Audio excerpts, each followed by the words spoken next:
Hola, buenos días a todos, ¿cómo están? Vamos a iniciar nuestra clase de embriología. Hoy vamos a estar hablando del desarrollo del oído y del ojo. Entonces, también vamos a estar leyendo el que habíamos dejado del sistema nervioso central del capítulo 18, las preguntas. Eran 6 preguntas que ustedes tenían que copiar, leer y alzar en la plataforma. Entonces eso vamos a leer también ahora antes de iniciar la conferencia. Una conferencia corta, son el día de hoy capítulo 19 y capítulo 20. Entonces nosotros vamos a dar el resumen de, de esos 2 capítulos ahora por la mañana, y por la tarde vamos a estar desarrollando tanto las preguntas y las malformaciones congénitas que viene en los 2 capítulos. Entonces, esa sería la actividad para la tarde. Vamos a ir llamando a la lista. Si hay alguien más que se va sumando, después vamos a agregarle la lista.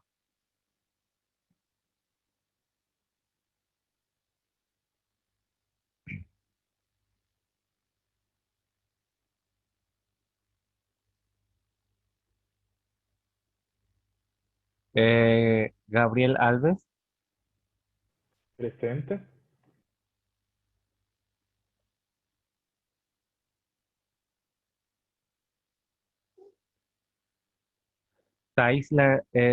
Larisa, Presente.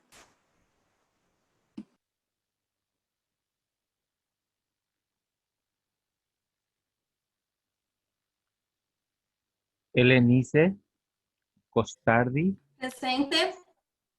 Presente. ok. Michelle da Silva, Presente.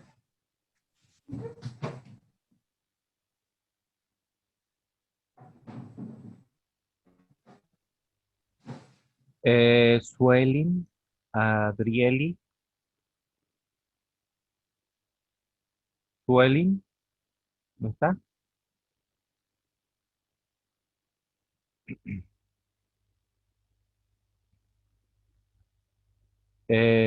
Laila, Presente, profe.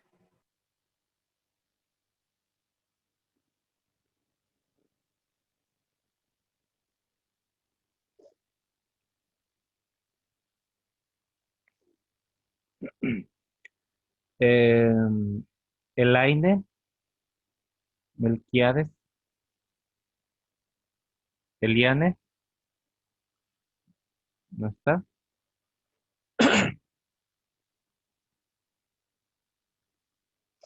Rafaela, Presente.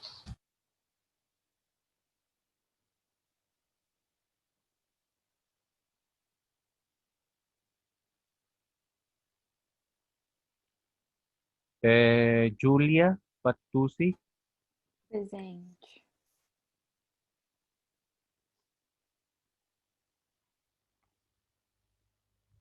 Eduardo Enrique,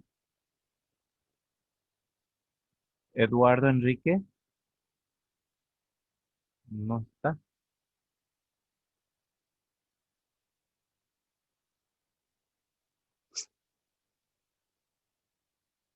Ali Meyer, Ali Mayer, Pontes de Souza, Ele está de guarda hoje, doutor. ok. ¿El que es enfermero? Ele é socorrista. Socorrista, ok. Gabriela Rossi, Presente. ok. Irailde Santos,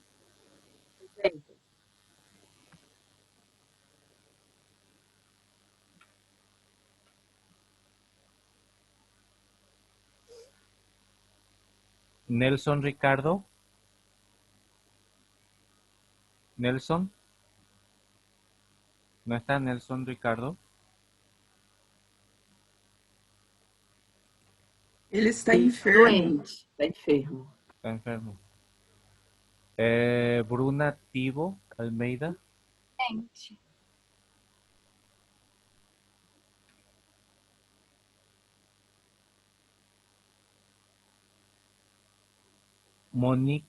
Monique Volpato. Ele saiu da faculdade. Ella ya no está en la facultad. Ok.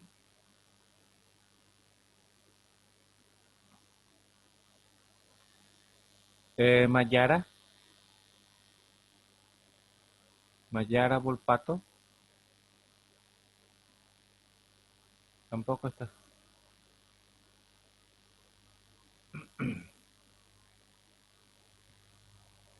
Valeria. Presente, prof.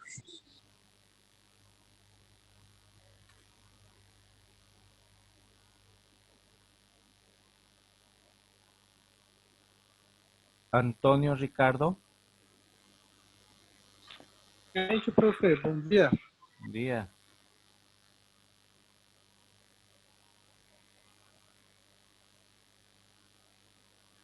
Mara Giselle dos Santos.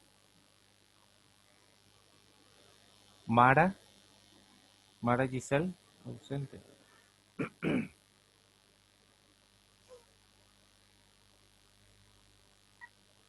Prof, a Mara vai estar presente, ela só não está conseguindo responder, prof. Ah, ok. Vamos a verle. Arthur Oliveira. Presente.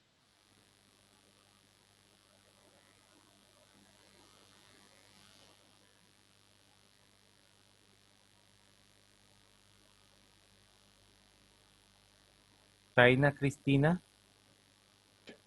Presente, professor. Prof, a Su pediu para eu falar para o senhor aceitar ela, a Suelen. Suelen. Uhum. Ela tá querendo entrar na sala. Ah, ok, voy a mirar. Sí. Suelen, Elaine y Mara. Justo lo que está llamando.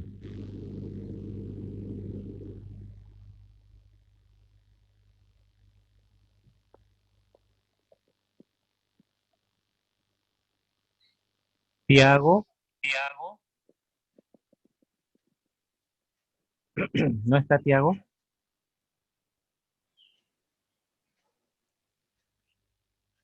Patricia. Mara presente, profe. Sí, ya. Gracias. Patricia.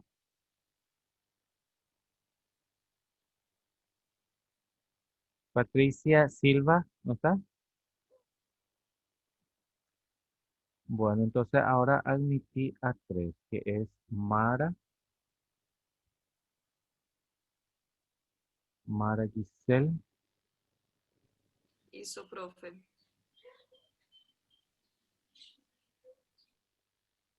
y ¿quién más otro? Elaine Melquiades, professor. Elaine, ok.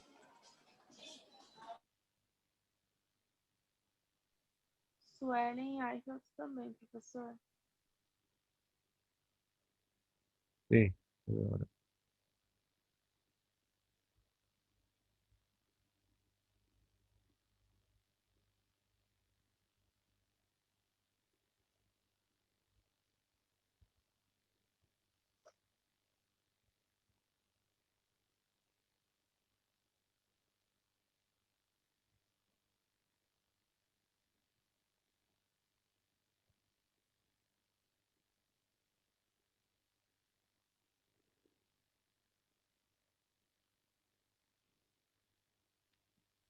Suelen, Isso, Suelen Eichelt. sí. Elaine,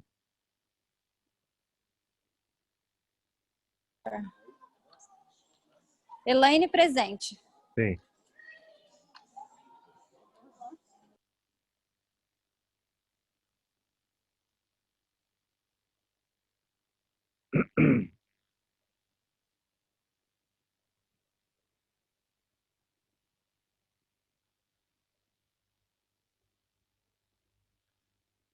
y Volpat.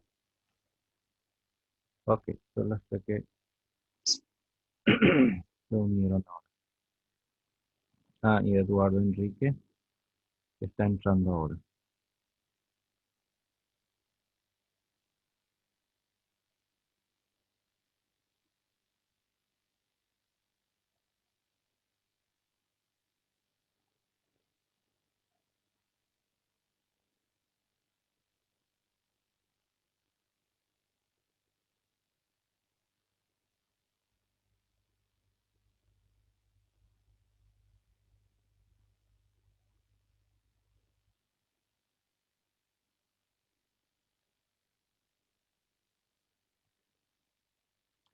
Ya está, Eduardo Enrique también.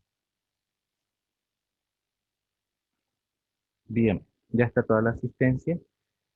Vamos a pasar a leer entonces las preguntas. Quiero que abran su tarea del sistema nervioso central, que eran las 6 preguntas.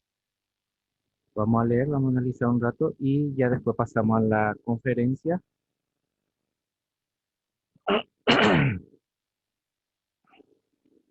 Ya está. Pregunta y respuesta.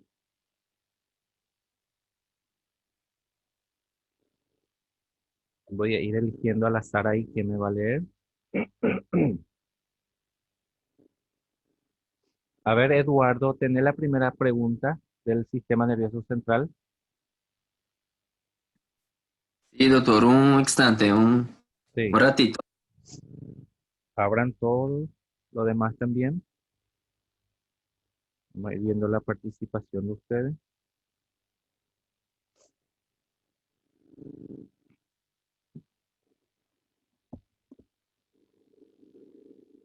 Gabriel, vos tenés. Sí, doctor. Sí, vamos a ir leyendo entonces. Y después Eduardo nos va a leer la segunda pregunta. Sí. ¿En qué se parecen los nervios craneales y los nervios raquídeos? ¿En qué se distinguen?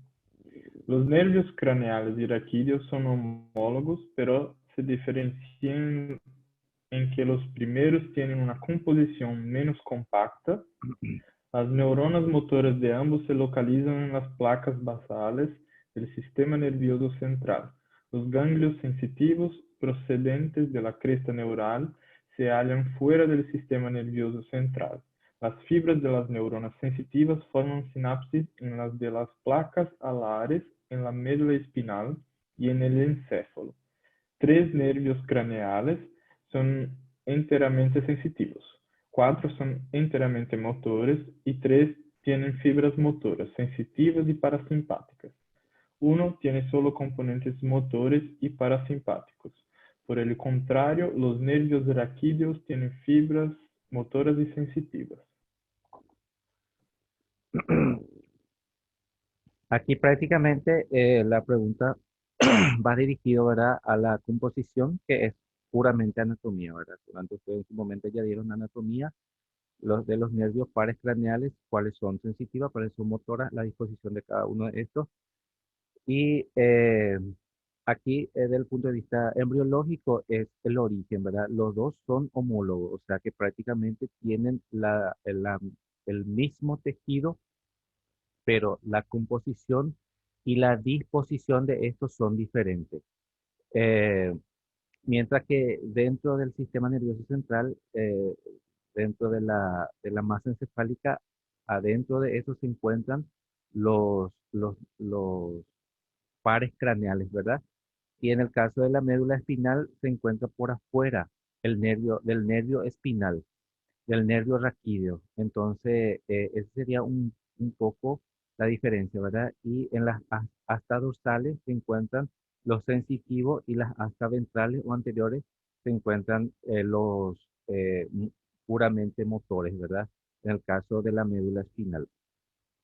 Bueno, la segunda pregunta entonces ahí nos va a leer, a ver, Eduardo. Soy yo. Sí. ¿Qué componentes se juntan para formar un nervio raquídeo? ¿En qué se diferencia una raíz dorsal, una raíz ventral, una rama primaria dorsal y una rama primaria ventral. ¿Qué tipos de fibras sensitivas o motoras se encuentran en las estructuras anteriores? Respuesta. Los componentes que se unen para constituir un nervio raquídeo son las raíces dorsales y ventrales, las cuales contienen fibras sensitivas aferentes y motoras, las eferentes, respectivamente. Los cuerpos celulares de las neuronas motoras se localizan en las astas ventrales de la médula espinal. Las de las neuronas sensoriales se hallan fuera de la médula espinal, en los ganglios de las raíces dorsales y provienen de las células de la cresta neural. Así pues, los nervios raquídeos contienen tanto fibras motoras como sensitivas. Son muy cortos y en cada agujero intervertebral se dividen casi de inmediato en una rama primaria dorsal hacia los músculos de la espalda y una rama primaria ventral hacia los músculos de las extremidades y de la pared corporal. Cada una de estas ramas es un nervio mixto que contiene tanto fibras sensitivas como motoras. Ahí entonces la descripción comprende lo que habíamos hablado un poquito, ¿verdad? De la parte anatómica y fisiológica, ¿verdad? Porque del funcionamiento de cada uno de estos nervios. Y la disposición ventral en la médula espinal de los ganglios son motores y las astas posteriores o fuera de la médula espinal, los ganglios de los nervios sensitivos, ¿verdad? Bueno, es conocer un poquito, ¿verdad? Esos ganglios de los nervios sensitivos, desde el punto de vista embriológico, es importante saber que provienen de las crestas neurales. Bueno, entonces la pregunta número 3, Michelle. Sim, doutor. Em la 3, em que nível se efetua uma punção lumbar? Porque desde um ponto de vista embriológico é possível praticá-la. Se realiza uma punção lumbar entre as vértebras L4 e L5, porque a medula espinhal termina a nível de L2 e L3. De aí, a possibilidade de obter líquido cefalorraquídeo em esse nível sem danar a medula espinhal. Se cria o espaço porque depois do terceiro mês, a medula, que inicialmente se estendia ao largo da coluna vertebral, não se alarga com tanta rapidez como a dura madre, ou a coluna vertebral. De aí que em el adulto, a medula espinhal termina em o nível L2 a L3. Ese es muy, muy importante para la práctica médica, porque a partir de ahí vamos a conocer el punto preciso. Primeramente, ¿qué es la punción lumbar? A ver, quién me dice eso? Ustedes saben, ¿verdad? Escucharon de ese procedimiento, de la punción lumbar. ¿Y para qué sirve? Detectar infecciones como meningite, por ejemplo, alteraciones de meningite, por ejemplo, meningite. Sí, Funciona para detectar la presencia de bacteria. sí, en ese la- caso es obtener, cefalorraquídeo. muestras, sí. Es un procedimiento por la cual se punza el, la- la- el canal medular y se obtiene el líquido. ¿Qué líquido es? Es el líquido cefalorraquídeo y se lleva al laboratorio, se hace un estudio bacteriológico, un estudio citoquímico en donde se va a obtener si hay presencia o no de infección. En la parte bacteriológica se puede hacer cultivo y se puede hacer muestra directamente y observar si es que se prepara y se observa, ¿verdad? Y es muy importante entonces para verificar en el caso de que se esté sospechando una meningoencefalitis. Para otra cosa,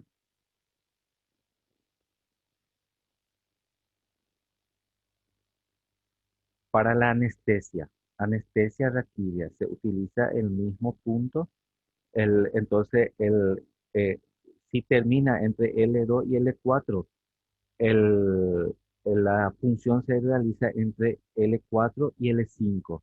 Y ahí se garantiza que no se haga una lesión a nivel medular y se entre directamente con la aguja hacia el canal que está libre de esa médula y se pueda obtener ese líquido en caso de que se va a obtener una muestra o de administrar anestesia para realizar cirugía, ¿verdad? Todo lo que sea cirugía a nivel abdominal o cirugía en miembros inferiores, ¿verdad? Entonces no hace falta inducir una anestesia general y entonces la anestesia a ese nivel es muy, muy útil. Se utiliza para cualquier cosa que sea de traumatología, para cualquier procedimiento quirúrgico o para la cesárea, por ejemplo, para una intervención quirúrgica, para la apendicitis, muy útil. Entonces, ¿por qué? Porque no se utiliza la anestesia general que puede llegar a tener múltiples reacciones. Y entonces, de ahí la utilidad y de ahí la importancia, el conocimiento del lugar donde se pueda hacer la punción lumbar. Y la explicación, el de eso es, bueno, ahí ya vimos, ya verdad que en un cierto momento es más acelerado el crecimiento de la médula, perdón, de la parte musculatura, de la parte ósea, del cuerpo vertebral. Entonces, por eso es que queda ese espacio y ese espacio se llena o por lo menos se prolongan esos nervios para que pueda continuar y pueda salir por cada agujero vertebral todavía, ¿verdad? A través de la prolongación de ese nervio. Entonces, esa prolongación de ese nervio se conocen comúnmente como cola de caballo, ¿verdad? Y la compresión de esos nervios en cada uno de esos agujeros, dependiendo a qué altura, puede llevar inclusive eh, a la disfunción, puede ser del esfínter urinario, del esfínter anal y la parte motora de la musculatura y sensitiva también de los miembros inferiores. Bueno, ahora pasamos el Bom número dia, 4. rapidinho. Sí, Professor? sí, Bom dia. Nesse terceiro, eu coloquei aqui o meu de vermelho, porque eu queria perguntar algumas coisas. sí, Na cirurgia, né, quando falar de hack, como o senhor falou aí que vai na L4 e L5, sí. eu estava na dúvida quando fazem assim, vou colocar uma hack alta, tipo, tem médicos anestesistas que faz hack alta para fazer uma mama, uma cirurgia de mama em Ah, paciente. ajá, ajá. Aí por isso que eu fiquei nessa dúvida aí, como é que, no caso, a punção é nessas vértebras na L4 e L5, e eles fazem uma hack alta para fazer uma mama. Sí, debe ser en ese caso, eso se le dice en anestesia selectiva, inclusive a veces se puede solamente una pierna, llega la anestesia en una pierna y en la otra pierna no, y ese es por la posición que ponen ellos, ¿verdad? Por ejemplo, para una sola pierna te ponen del lado del lateral. Si es la pierna derecha, el lado derecho, ¿verdad? Se acuestan de ese lado. Entonces solamente la anestesia toma esa pierna, es más selectiva otra vez. Me imagino, yo como no soy anestesiólogo, no manejo exactamente, ¿verdad? Pero me imagino que ellos deben poner con el tren del Lemur invertido, se llama eso, que se pone la pierna hacia arriba y para que pueda llegar esa anestesia. La verdad que desconozco, puedo preguntar a mis amigos anestesiólogos, ¿verdad? Pero como es un procedimiento de específicamente de anestesia, no sé. Voy a averiguar un poco en el caso de mama.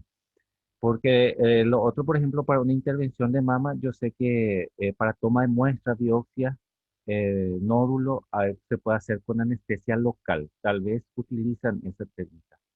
Hay que averiguar un poquito en ese aspecto para conocimiento, ¿verdad? Porque después lo que sabemos es que no van a punzar a nivel torácica ni cervical, ¿verdad? Porque no, es imposible porque van a lesionar la médula. Solamente se puede punzar a nivel del L4, L5, por debajo del L3. Outra coisa, desculpa, Sí, outra sí, coisa que eu queria perguntar sí, é que assim, eu sei a diferença entre a RAC e a PERI, né? Que a RAC, como aqui mesmo o TJ está falando, né? Por isso que eu perguntei sobre a cirurgia de mama, a mamoplastia, que faz uma RAC alta, porque a RAC, teoricamente, ela paralisa, né? Todos os membros inferiores. E tira a sensação da dor e paralisa o membro inferior. sí, sí. Mas a peridural, ela continua com os movimentos e para somente a dor, mas o movimento da perna continua. Aí eu queria saber, não sei se o senhor vai saber dizer, onde que é então a localização, no caso, a vértebra, onde faz a peridural?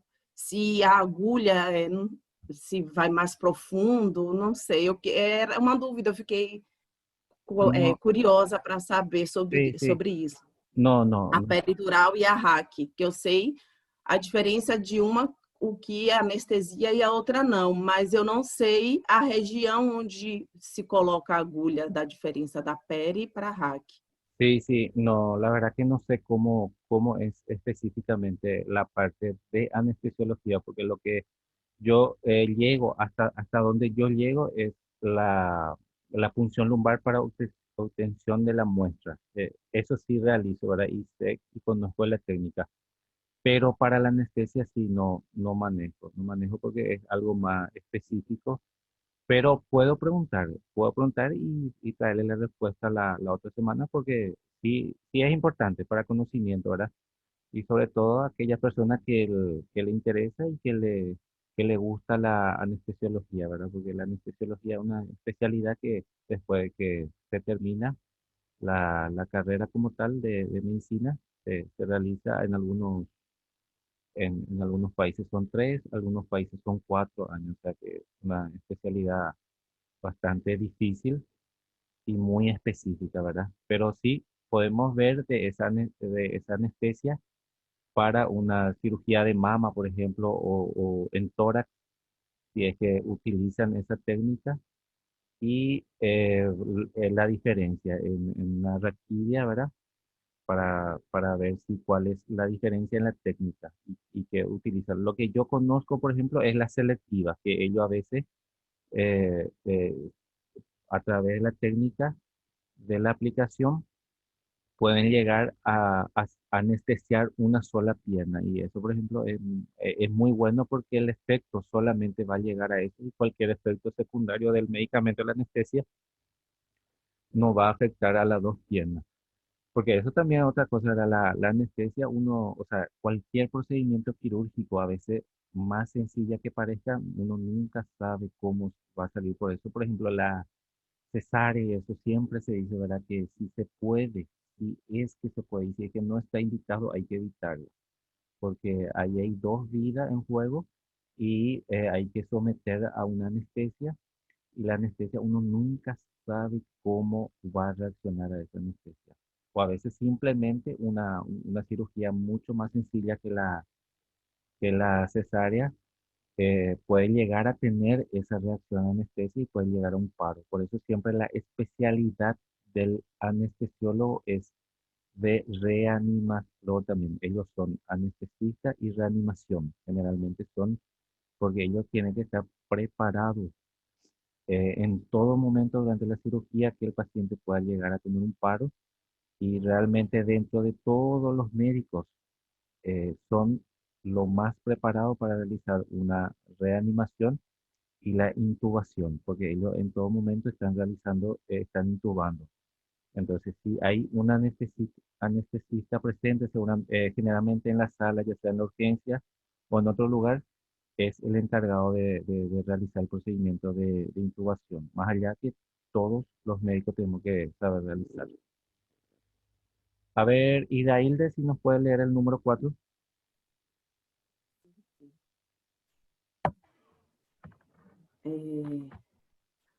Qual é a origem embriológica da maioria das anomalias do tubo neural? Podem diagnosticar-se na fase pré-natal? Se dispõe de medidas de prevenção? Resposta. É a inibição. Porque está em espanhol, eu vou tentar ler em espanhol, porque tem coisas Sí, que eu não sei a tradução. igual nomás español o portugués, no hay problema. Es la inhibición de cierre de los pliegues neurales en los neuroporos craneales y caudales. Y su vez, ocorrem anomalias em las estruturas circunstantes, lo qual ocasionam anencefalia. Alguns tipos de encefalotes, como é? Encefaloceles, o que é mesmo encefaloceles que eu esqueci? Sí, encefaloceles. ¿Se acuerdan de esa parte del cerebro que salía, protruía, ¿verdad? En la cabeza por falta del cierre? Sim. Sí. E a espinha bífida, né? La espina bífida es hacia abajo. Eu lembro da espinha bífida. Sí. ¿Y después? Graves defeitos neurológicos acompanham as malformações nessas regiões. As anomalias do... Grave déficit. Déficit, desculpa, perdão. Graves déficits neurológicos acompanham as malformações nessas regiões. As anomalias do tubo neural que aparecem em 1 de cada 1.500 nascimentos podem diagnosticar-se no período pré-natal mediante ultrassonografia e o descobrimento de elevadas concentrações de fetoproteína. Fetoproteína é aquela substância do... Como é que fala? Ai, meu Deus. A fetoproteína é da imunidade, né? De rejeição, é isso? No. Estou toda perdida hoje. Alfa-fetoproteína se realiza de rutina en todos los programas y se tiene que, es sobre todo buscando, ¿verdad?, estas malformaciones neurológicas y si es que está elevada, sobre todo la alfa, bueno, entonces hay que buscar cuál es el defecto y generalmente nos ayuda la ecografía, ¿verdad? A ver, termina de leer ahí porque hay importantes otros datos que tenemos que comentar. Mesmo no soro materno, em que o líquido amniótico. As investigações recentes vão demonstrado que até 70% desses defeitos podem prevenir-se tomando suplementos de 400 microgramas diários de ácido fólico desde o 3º mês, antes da concepção. Isso quando a gravidez é programada, né? Por supuesto. Aí é isso. Por Aí eso es que o médico já orienta a tomar o ácido fólico antes. Sí, por eso es que siempre... Justamente por conta da malformação. Sí, es bueno esa programar, ¿verdad? Porque entonces uno ya le estudia a la madre si es hipertensa, si es diabética, ya le puede darle los ácidos fólicos, hierro, para que puedas prevenir sobre todo estas malformaciones. O sea que estas malformaciones se puede prevenir. ¿Por qué? Porque se sabe que está asociado a la déficit de ácido fólico. Entonces la madre tiene que tomar por lo menos 3 meses antes y bueno, si es que ya se embarazó y no estuvo tomando, hay que iniciar y hay que darle, ¿verdad? Entonces, el déficit de ácido fólico entonces puede conllevar al cierre del tubo neural y el tubo neural, ya sea el polo cefálico, bueno, entonces va a salir un niño anencefálico o puede salir con este problema de la encefalocele, ¿verdad? Que no se cierra por completo y una parte de la masa encefálica va a protruir, o sea que va a salir la cavidad cefálica. O por otro lado, hacia más caudal, ¿verdad? Que puede ocurrir, eh, ¿cómo es que se llama la malformación? Ay, la espina bífida, ¿verdad? Que eso es que no se cierra hacia el poro cefálico. Generalmente nosotros habíamos dicho que estos poros se cierran en el día 25, en el día 27, que sería en la quinta semana de desarrollo. Y si es que no se cierra, bueno, hay una proteína que se sube, que aumenta en el suero materno, quiere decir que eso en la sangre materna generalmente se hace a las 18, 19 semanas. Se realiza ese estudio de alfa-fetoproteína, dice, y generalmente se hace el suero materno porque es más fácil de obtener a partir de la sangre. Entonces, si es que hay elevada cantidad, bueno, entonces empieza a buscarse, a realizar una ecografía mejor y buscarse estos defectos, porque si es que se detecta, estos niños tienen que nacer en un hospital especializado, no pueden nacer en cualquier hospital, generalmente que tengan terapia y servicio de neurología, porque la espina bífida, por ejemplo, dependiendo si es grande o no, puede llegar a afectar el funcionamiento, dependiendo a qué altura el funcionamiento, el esfínter anal, el esfínter vesical o la función motora o sensitiva de los miembros inferiores. Y la anencefalia, bueno, eso es incompatible con la vida. Generalmente puede llegar a vivir, si es que no muere en el momento del nacimiento, puede llegar a vivir semanas o meses y ya después se muere, ¿verdad? Y en el caso de eh, encefalocele, generalmente depende también si es muy grande o no que se pueda llegar a reestructurar esa calvaria, ¿verdad? Son generalmente intervenciones sumamente especializadas, ¿verdad? Que realiza el neurocirujano con el pediatra infantil. Entonces, no se encuentra en todas partes eso especialista y tiene que ser en un centro de de tercer nivel. Pero a nosotros lo que nos toca en primer nivel es darle, prevenir a que aparezca eso. Entonces, cualquier mujer embarazada, ya sea inclusive ahora usted, familiar de ustedes o vecino, usted pregunta, ¿está tomando ácido fólico? Porque está indicado 400 microgramos por día. Bueno, entonces la quinta pregunta, a ver, ¿quién está ahí? No sé, Rafaela.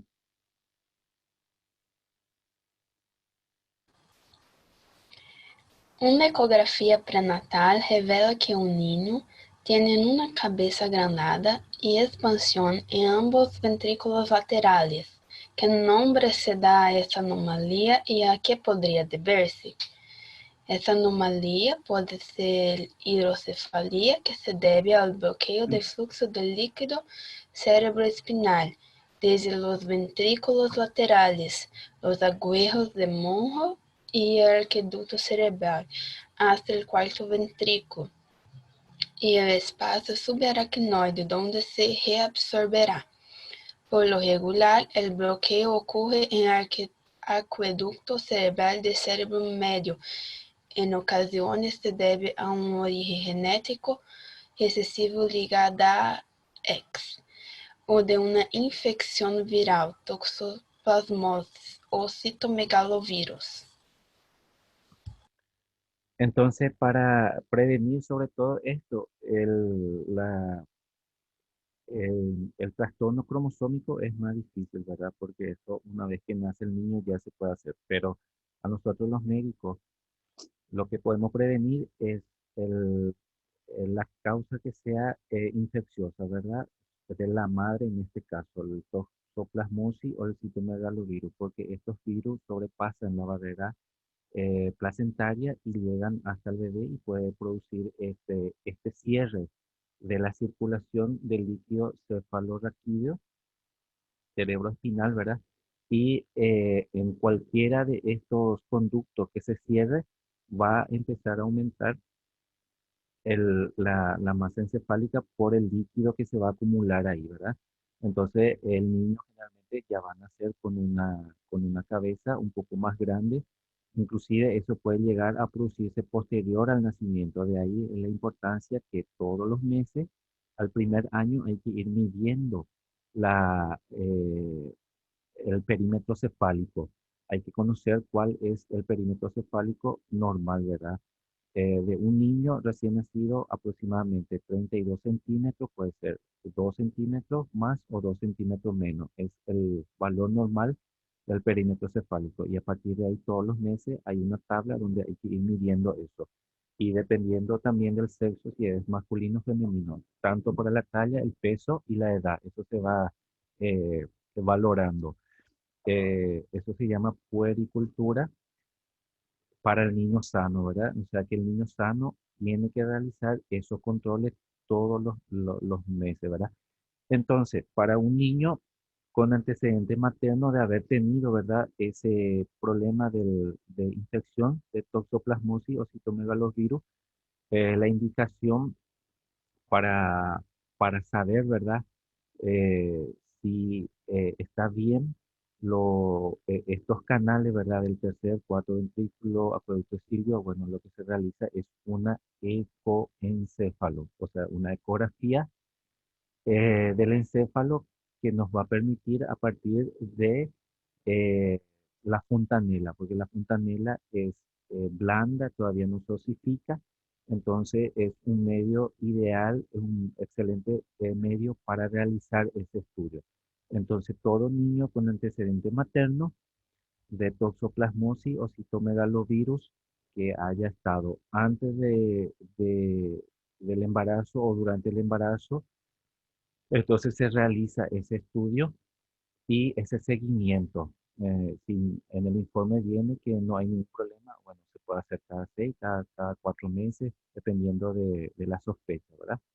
Entonces, como médico, para nosotros es eso, buscar madre, realizar todos los chequeos prenatal y si es que están enfermos o si es que tienen estos virus, hay que hacer el seguimiento, hacer el alfa-fetoproteína y después del nacimiento siempre hay que medir bien el perímetro cefálico del nacimiento e indicar el ecoencéfalo.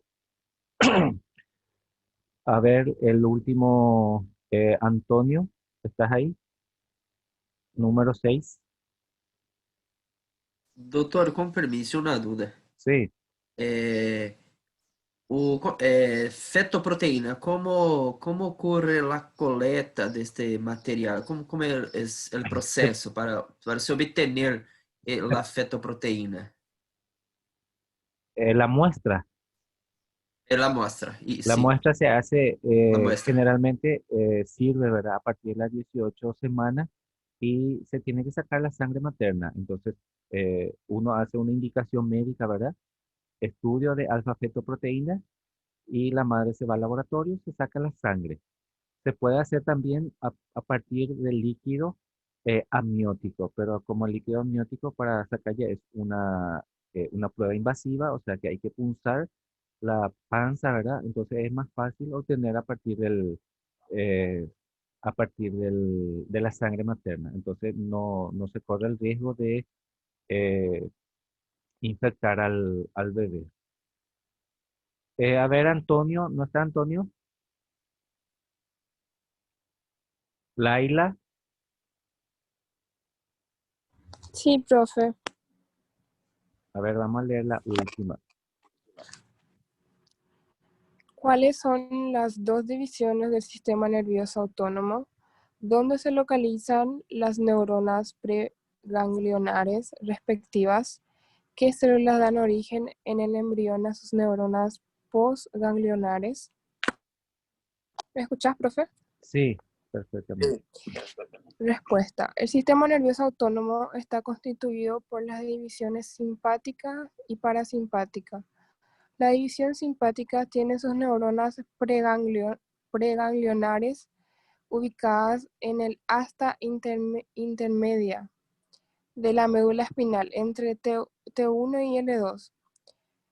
La división parasimpática es de origen cráneo-sacro y neuronas preganglionares se ubican en el cerebro y la médula espinal.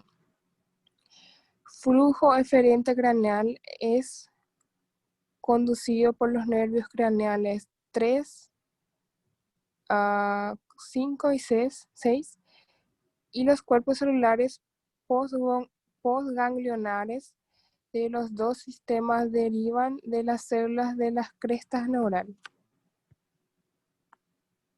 Bueno, acá antes, bueno, mucho de parte de anatomía y de fisiología también, ¿verdad? Pero siempre, ¿verdad?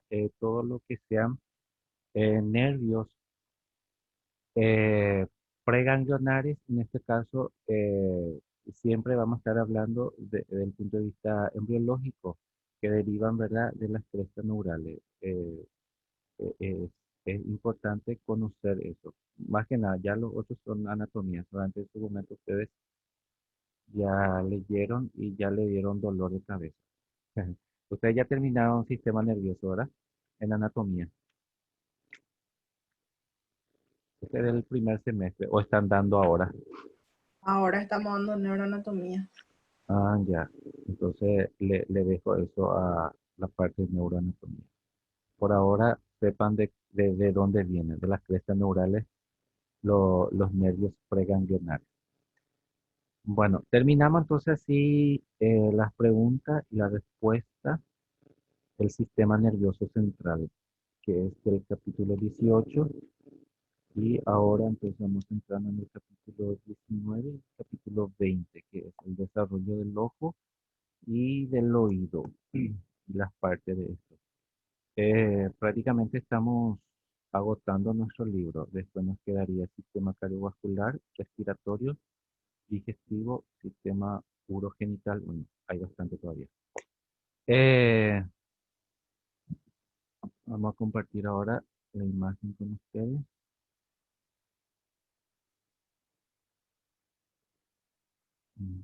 Conferencia.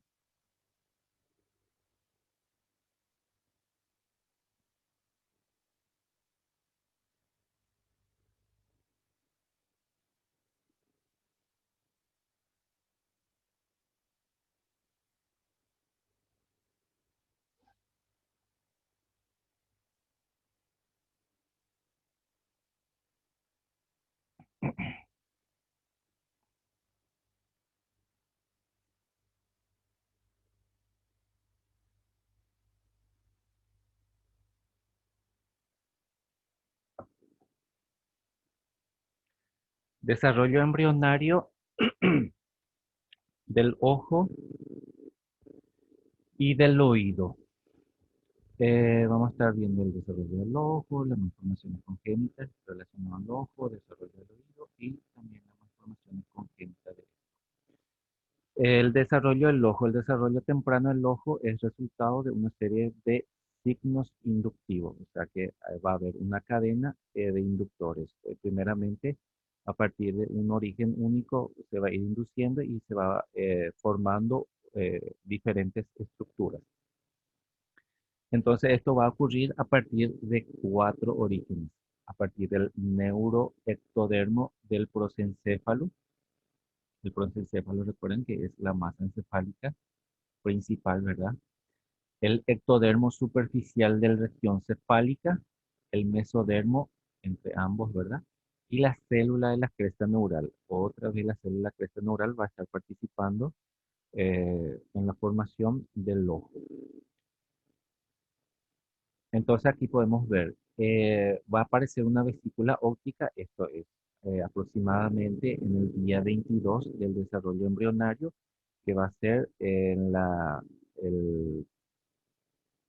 al final de la 4ª semana. Va a aparecer una invaginación procedente del neuroectodermo, que va a ser la vesícula óptica. Esta vesícula óptica va a estar conformando dos estructuras, que es la cúpula óptica y el pedículo óptico. Este pedículo óptico se va a dividir en dos capas, la capa externa y la capa interna. la capa externa va a estar formando la capa pigmentaria de la retina, o sea que es una capa que tiene un color, ¿verdad? Y es por eso es pigmentaria, que va a formar parte de la retina.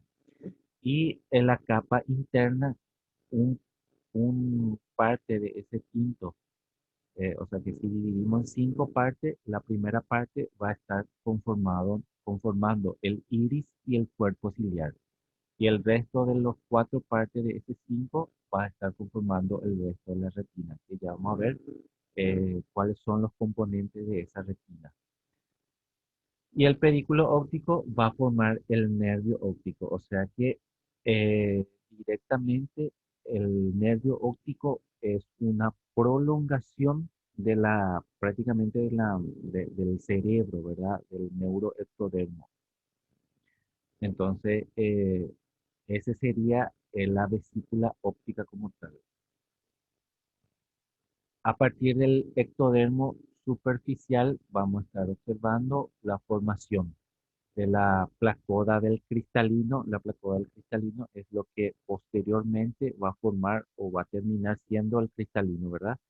Después de eso, de esa placoda, se va a convertir en una vesícula y ya al final el cristalino, ¿verdad? El cristalino es el lente interno de nuestro ojo, ¿verdad? O sea, nosotros dentro del globo ocular tenemos un lente que es el cristalino y que es el que realiza el proceso de acomodación para que nosotros podamos enfocar la imagen, ya sea a larga distancia o a corta distancia. Y el cristalino va a cambiar su estructura, ¿verdad?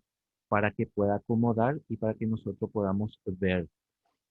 El cristalino es súper importante porque hay varias enfermedades, ya sea por degeneración a través de los años, va a ir apareciendo y el mismo trastorno de acomodación que generalmente aparece a partir de los 45 años, ¿verdad? Que generalmente ya necesitamos utilizar un anteojo, ¿verdad? Y más después, la proteína que tiene el cristalino puede llevar a opacarse, a oscurecerse, ¿verdad? Entonces va a producir otra enfermedad y que va a requerir el cambio de ese cristalino.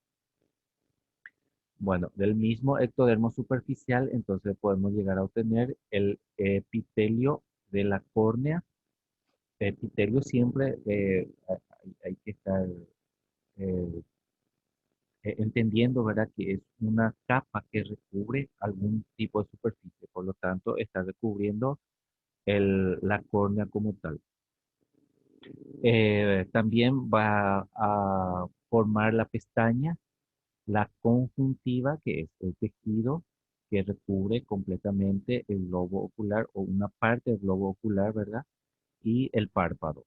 Glándulas palpebrales y las glándulas lagrimales. Los dos producen el líquido que continuamente tiene que estar, eh, que, que tiene que estar, eh, que se tiene que producir y que tiene que estar humectando el globo ocular para que no se produzca la resequez. Entonces nosotros constantemente esas dos glándulas están produciendo líquido para que el párpado funcione correctamente y no llegue a dañar el cristal del ojo.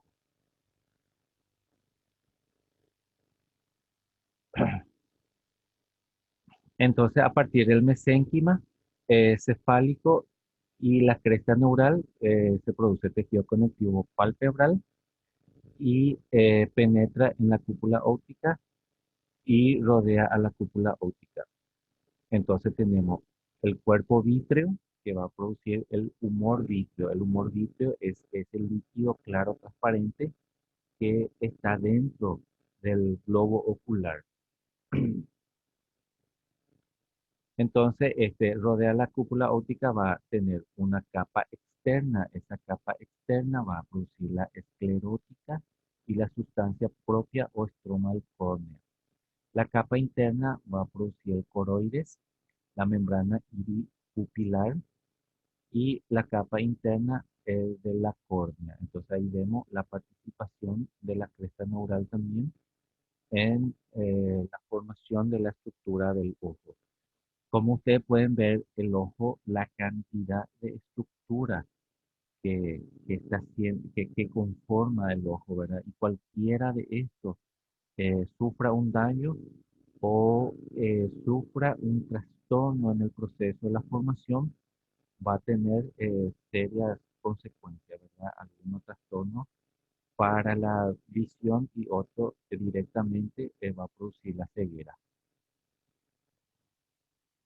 Entonces acá vamos a ver una serie de microfotografías. Este sería la vesícula óptica y la coda del cristalino, aquí en color rojo. La vesícula óptica que posteriormente va a formar la retina. Y en la retina está contenido todas las células sensitivas que va a captar la luz y eso va a traducir para el cerebro para que nosotros podamos ver la imagen, ¿verdad? Entonces acá podemos ver formación de la vesícula óptica y placoda. Esto es aproximadamente en el día 22, finalizando la cuarta semana de desarrollo. Entonces acá para que podamos ubicarnos, ¿verdad? Este sería el encéfalo y la prolongación de ese encéfalo se va a invaginar.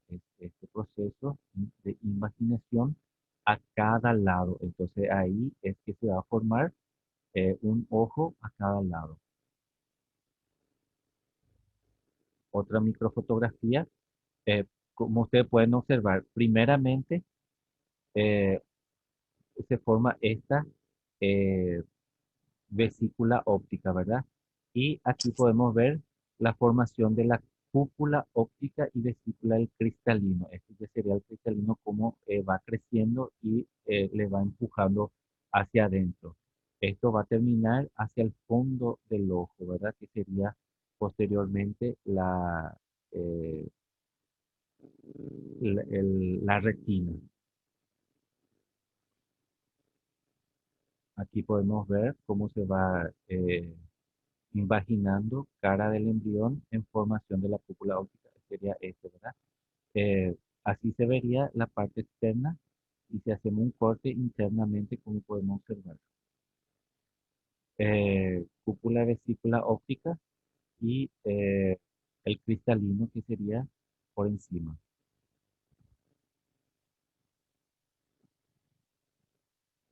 Otra microfotografía, la cúpula vesícula óptica, sería esta. Y aquí ya se observa ya los párpados, ya se va formando. Y el humor vítreo, como había dicho, es el líquido que va a estar contenido dentro del globo ocular y es el que le va a dar forma, le va a dar tensión y para que se pueda formar, ¿verdad? A veces ese humor vítreo se va a estar formando constantemente y se va a estar reabsorbiendo constantemente. Si hay un problema en la reabsorción de ese humor vítreo, bueno, va a empezar a aumentar la presión intraocular, entonces va a producir hipertensión ocular, también otra enfermedad muy conocida dentro de la oftalmología. Y si es que empieza a aumentar esa presión ocular, va a afectar seriamente la retina y puede producir ceguera.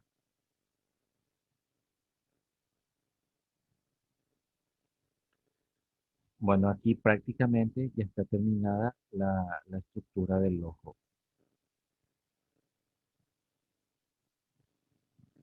Aquí podemos ver los párpados que todavía no se está formando completamente. Una microfotografía externa, como se puede ver, ¿verdad? Ya se van formando los pliegues, los párpados superiores, inferiores, y va tomando forma el ojo, ¿verdad?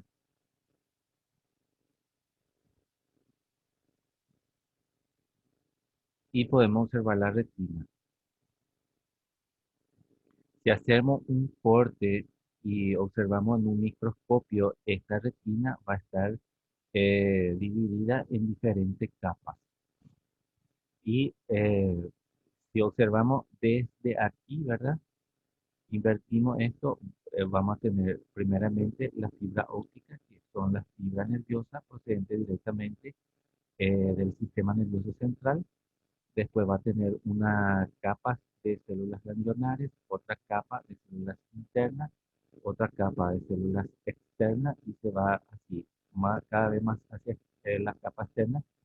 Y en la capa más superficial, donde va a estar directamente en contacto con la luz, va a haber dos tipos de células, de conos y bastones. ¿Ustedes ya vieron en anatomía o en fisiología el ojo?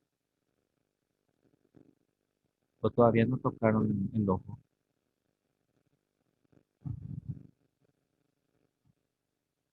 ¿No? No, doctor, solo histología 1. Histología 1 nosotros vimos alguna cosa, Sí, sí. pero no mucha. Y se acuerdan del cono y bastones, ¿qué función cumplen? Da color de los ojos, né? Enxergar las cores. Sí, el que ve en colores son las células, son Colores. los conos, que es mucho más en cantidad, hay mucho más cantidad. Por lo tanto, esos conos son los que nos ayuda a ver la luz del día, porque es en color. La luz del noche son los bastones.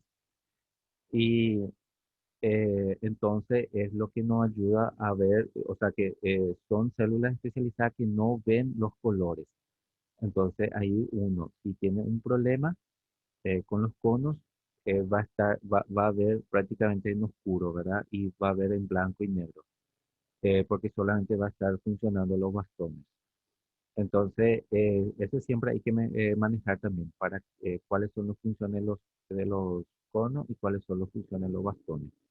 Entonces, los conos ven en colores, son los colores básicos y a partir de ahí el cerebro lo va a ir procesando esa información y se van a ir mezclando, va a ir fraccionando esa luz para que nosotros podamos fijar los colores así como se supone que es, ¿verdad? Porque cada uno vemos y no sabemos si el otro está viendo lo mismo, ¿verdad?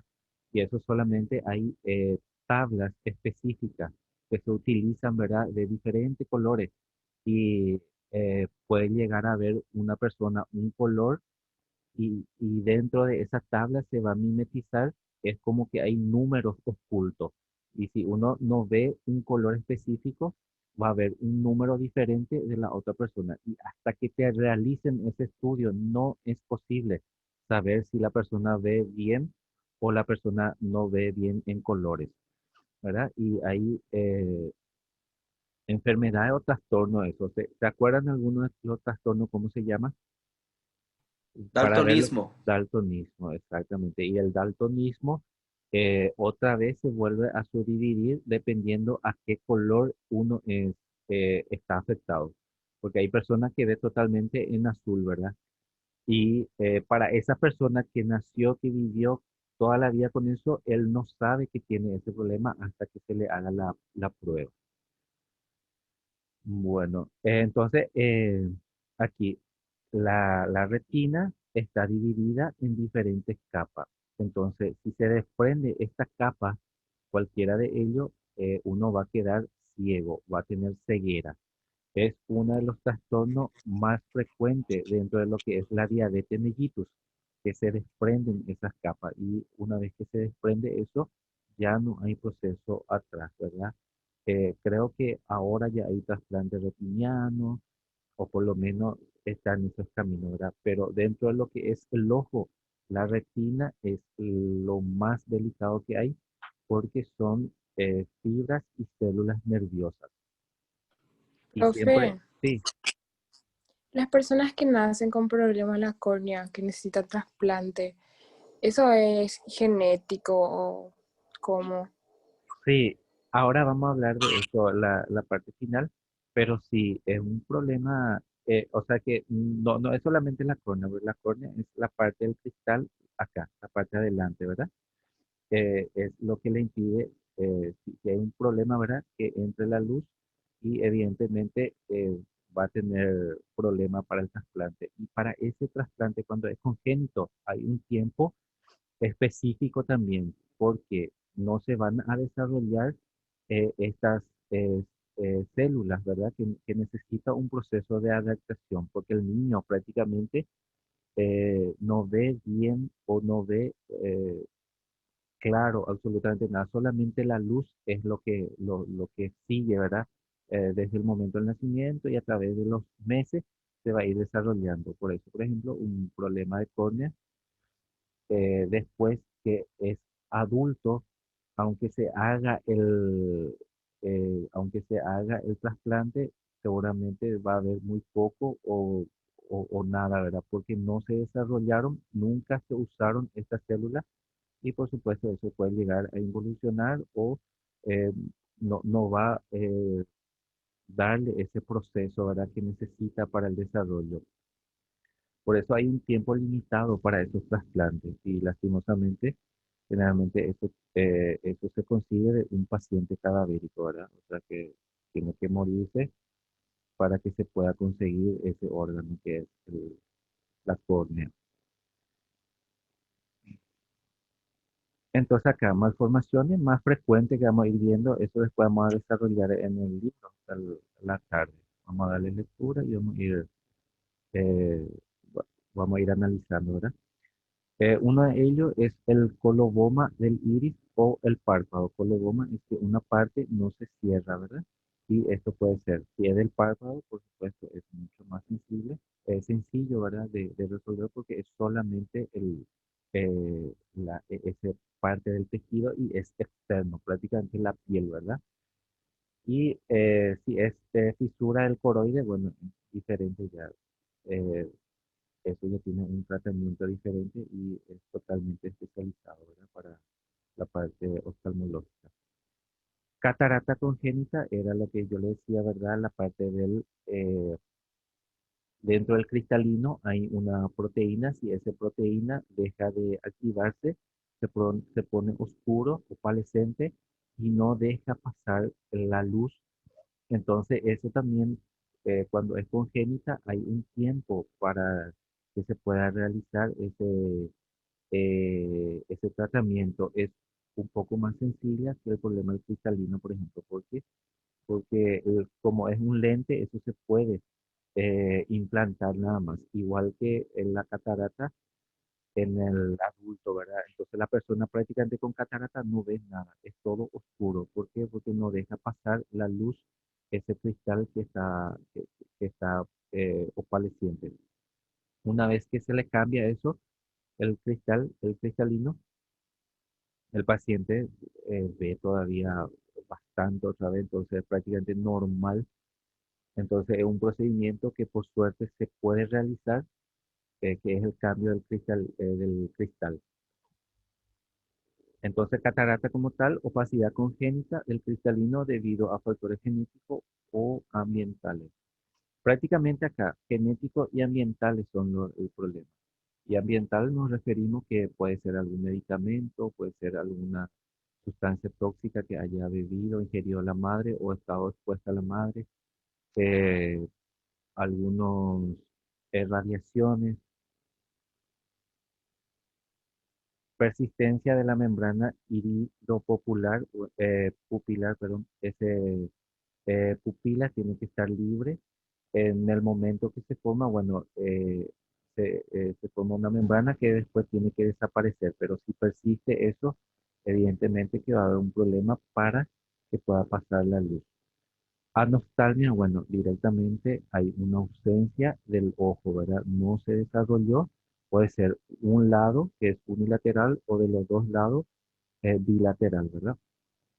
Y por supuesto, si es que no se desarrolló y decimos que el ojo, el nervio óptico es una prolongación del sistema nervioso central, evidentemente que va a haber un problema grave, severo también a nivel del encéfalo, de la masa encefálica como tal. Microstalmia, bueno, micro es pequeño, ¿verdad? Ojo pequeño se relaciona con infecciones intrauterinas. Y la ciclopía.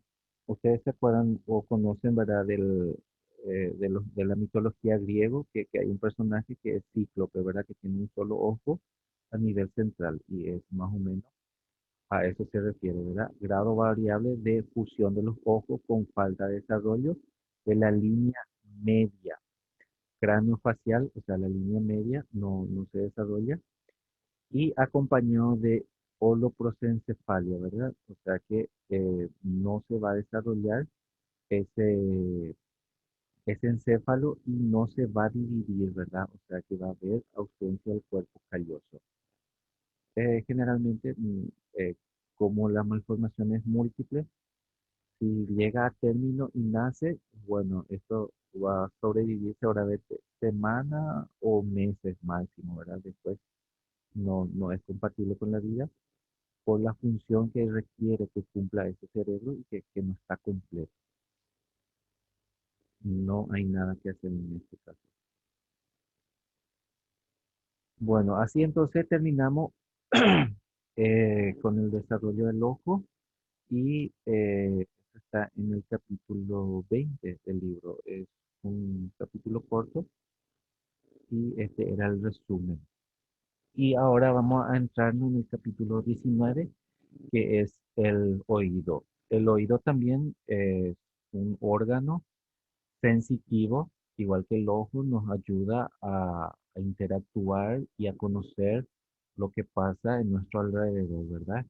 Entonces es un órgano que tiene dos funciones fundamentales. Una porción es la auditiva y la otra porción es el del equilibrio. Gracias al oído, si nosotros cerramos el ojo, podemos conocer si estamos parados y eh, podemos orientarnos, ¿verdad? Gracias a ese, al función del equilibrio que tiene el oído. Y también podemos saber con los ojos cerrados en qué posiciones se encuentra nuestro cuerpo, si estamos sentados, si estamos acostados, si estamos boca abajo, si estamos boca arriba, ¿verdad? Todo eso es gracias al oído interno, ¿verdad? Donde se encuentra el órgano del equilibrio. Este órgano, este oído, se empieza a formar a partir, idénticamente que el ojo también, ¿verdad? A los 22 días del periodo embrionario, eh, aproximadamente al final de la cuarta semana. Entonces, el oído se divide en tres partes, que es el oído interno, el oído medio y el oído externo. El oído interno es lo que directamente se relaciona con el octavo par, que es el nervio auditivo, ¿verdad? Entonces, aquí vemos el desarrollo del oído interno, que va a aparecer una vesícula óptica, la placa auditiva, ¿verdad? Y esta vesícula auditiva va a tener dos porciones, ventral y la porción dorsal. Ventral siempre hacia adelante, ¿verdad? Y dorsal la parte posterior. Esta porción ventral va a contener el sáculo, el caracol, así se le denomina, el caracol porque justamente eh, recuerda la forma del caracol. Dentro de eso se encuentra el órgano de Corti y la porción dorsal se encuentra el utrículo, el conducto semicirculares y a partir de la vesícula auditiva y a partir de la cresta neural del ectodermo también se va a estar formando los ganglios eh, estatoacústicos, ¿verdad?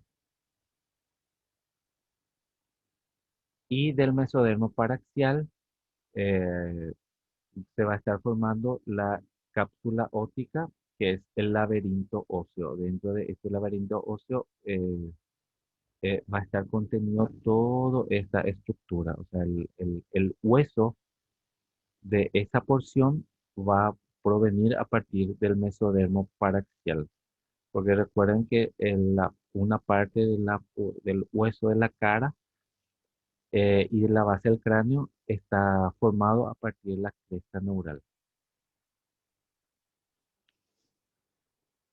Entonces acá vamos a ver la estructura y de qué tejido proviene, ¿verdad? El oído medio. Ahí participa el endodermo y el mesodermo. El endodermo forma la primera bolsa faríngea. Esa primera bolsa faríngea va a estar formando la caja del tímpano y la tuba auditiva. La tuba auditiva es todo esa estructura que va a contener todo lo que va a estar dentro del oído medio. Dentro de esto va a estar los huesecillos, ¿verdad? Que son los huesos más pequeños de nuestro organismo, ¿verdad? Ahí va a estar el martillo, el yunque y el estribo. Seguramente si vieron ya osteología, ya estuvieron hablando de esta estructura que se encuentra en el oído medio. Y la función es amortiguar y transformar esas ondas vibratorias que nosotros sentimos y llega hasta nuestro tímpano y que mueve el tímpano. Y a través de la articulación de estos tres huesos llega hasta el oído interno y transmite esa onda en forma vibratoria y hace que funcione, que llegue hasta la perilinfa, que es el líquido, y esa perilinfa se va moviendo ese líquido y va estimulando al órgano de Corti, que son donde se encuentran los receptores, para que nosotros podamos llegar a oír, ¿verdad? Entonces, la primera bolsa faríngea a partir del endodermo y la segunda, el mesodermo a partir del arco faríngeo y primero y segundo arco faríngeo. Siempre cuando hablamos de endodermo es de revestimiento. Entonces, endodermo participa en el revestimiento del oído medio, de esa tuba auditiva. Entonces, ya saliendo hacia afuera se encuentra el oído externo. Ese oído externo nosotros podemos visualizar a simple vista, ¿verdad? Ustedes me están escuchando porque acá me aparece que es inestable mi internet. Sí, doctor. Ok, bueno, entonces vemos a partir del ectodermo superficial, la primera hendidura branquial va a producir el conducto auditivo externo, la capa externa del tímpano. El mesodermo va a estar a partir del primero y segundo arco branquiales, va a estar produciendo el pabellón de la oreja y la capa media del tímpano. El endodermo, la primera bolsa faríngea, va a estar produciendo la capa interna del tímpano. Entonces podemos ver, ¿verdad? El tímpano es la membrana que separa, ¿verdad? El oído externo del oído medio y es el que se va a mover y va a ayudar a articular a esos huesecillos. Entonces acá podemos ver que tiene tres capas y participa las tres hojas embrionarias en su formación. Ustedes pueden ver una estructura tan pequeña, tan sencilla y cómo tiene que estar formado y tiene que estar participando las tres hojas embrionarias para que vean la importancia, ¿verdad? A partir del ectodermo, capa externa, mesodermo, capa media y endodermo, capa intermedia. Prácticamente es parecido, ¿verdad? A ese disco trilaminar que habíamos visto al inicio de la tercera semana, porque participan y está presente en ese mismo orden las tres capas embrionarias. Entonces, importante tener en cuenta en la hora de la evaluación, por ejemplo, siempre se pregunta esas cosas. Entonces, acá ya podemos observar una microfotografía. Esto correspondería a la cuarta semana a la formación de la vesícula auditiva. Se encuentra bien inferior, ¿verdad? Lo que posteriormente estaría tomando su posición original.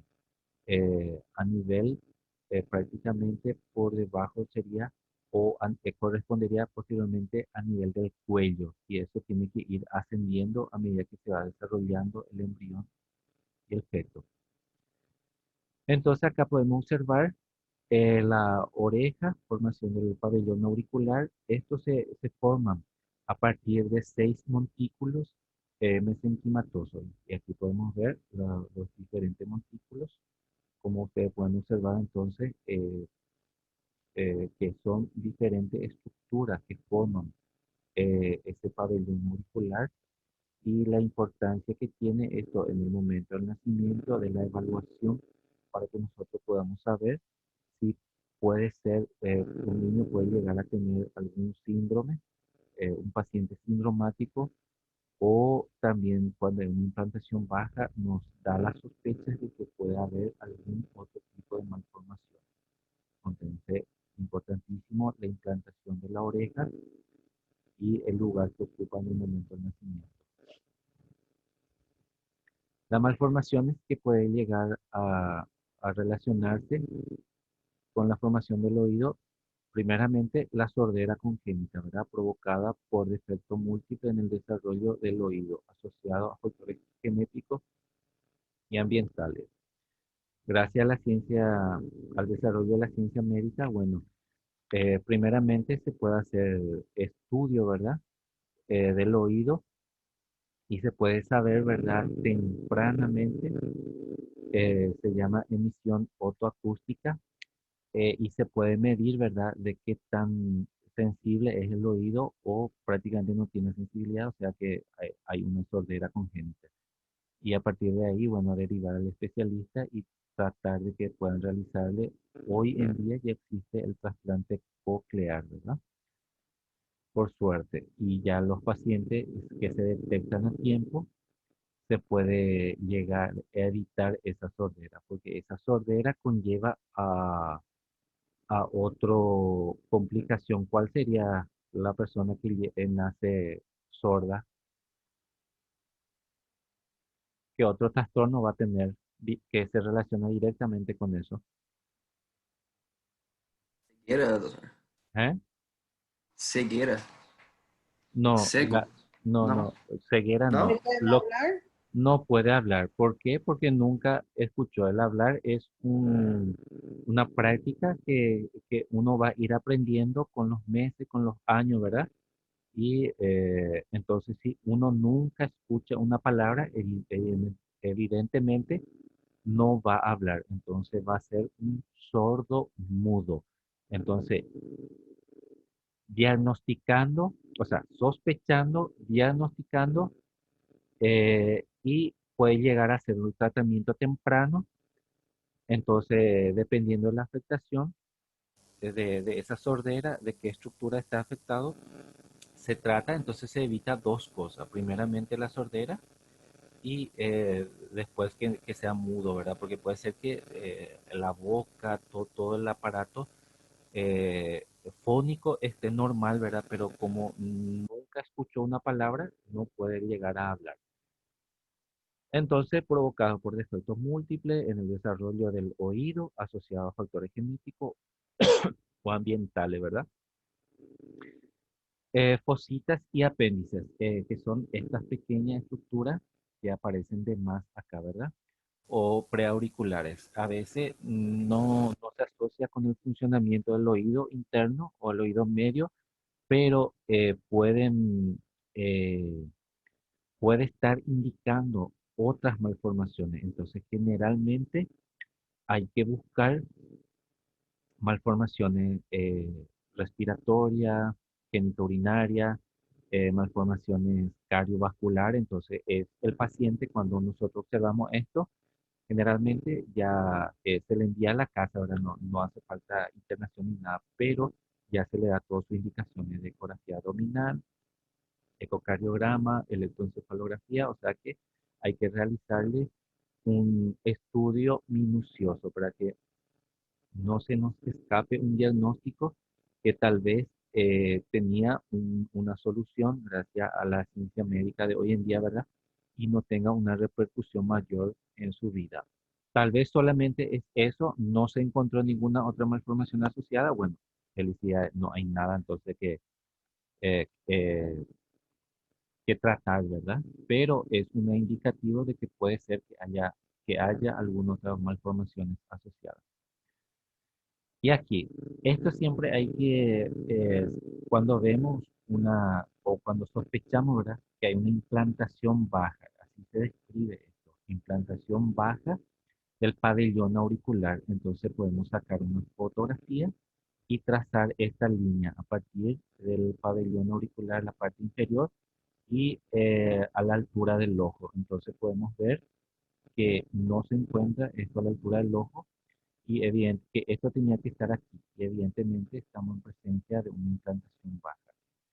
Se puede sospechar en un niño sindromático, la trisomía 18, o también puede estar asociado algo que haya consumido la madre, ¿verdad? Algún medicamento.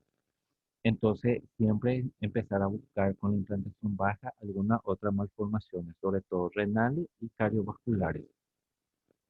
Y también en el desarrollo neurológico puede estar asociado con retraso mental.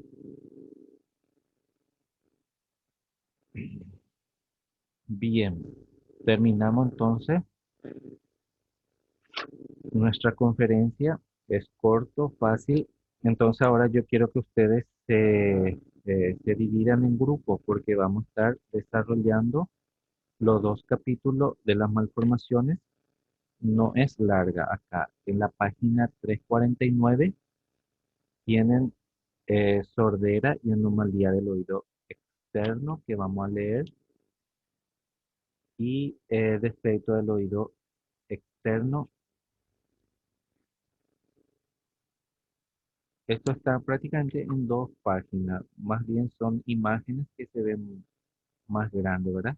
Y hay tres preguntas.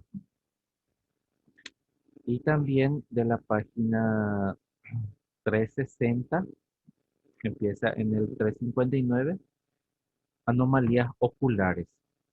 Está el coloboma, catarata congénita, microstalmia, anostalmia, ciclopía, es lo que todo lo que estuvimos mirando ahí, ¿verdad? Con su respectiva imagen.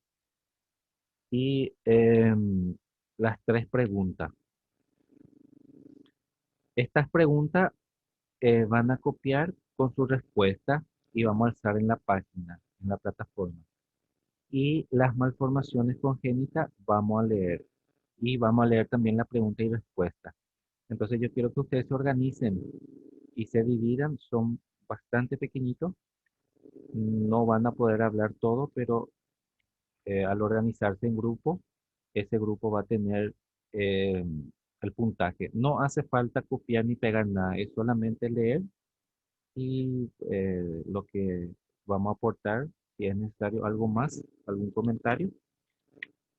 Y así entonces para terminar la clase de hoy por la tarde, esta es actividad para la tarde. Ahora ya ustedes van a hacer esta tarea. Yo voy a hacer ahora el slide, voy a hacer el video, todas esas cosas con respecto a estos capítulos. Y también después a la tarde ya voy a habilitar para que ustedes puedan hacer su tarea. Se va a hacer la tarea y el trabajo para esta tarde, ¿ok?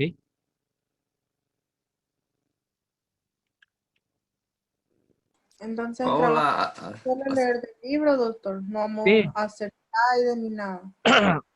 No hace falta. No hace falta hacer el slider. Ahí lo que podemos es, como ustedes van a estar organizados en grupos, lo que pueden hacer es en Word, ¿verdad? Copiar y pegar las malformaciones. Yo voy a poner una parte, pregunta y respuesta, ojo y oído, y otro, malformaciones de ojo y oído.